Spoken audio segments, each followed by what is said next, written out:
Hey everybody, this is a real quick video in case you have Shokz Aeropex wireless bone conduction headphones and you need to do a hard reset to the factory default settings on them. You're going to want to do this reset for one of two reasons.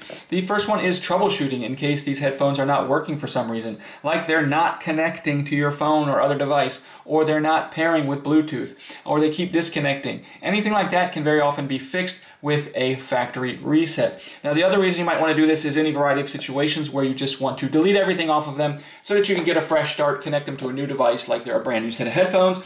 So to do this, first thing we want to do is just delete them off anything we've had them paired with in the past, and then we're going to come over to our headphones, and with them turned off, we're going to start by putting them in pairing mode. So we're going to press and hold the power on or volume up button for about 5 seconds until the light starts to flash red, blue, red, blue, red, blue, and the headphones will actually say pairing. Once that happens, we can release this button and then come in and simultaneously press and hold volume down, volume up, plus the multifunction button on the other earbud. Just press and hold those three buttons simultaneously for about 3 to 5 seconds until the headphones beep twice and vibrate. Then we can release the buttons, and these earphones have basically been reset. All we need to do now is turn them off, turn them back on, and now we can set them up like we're setting them up for the first time.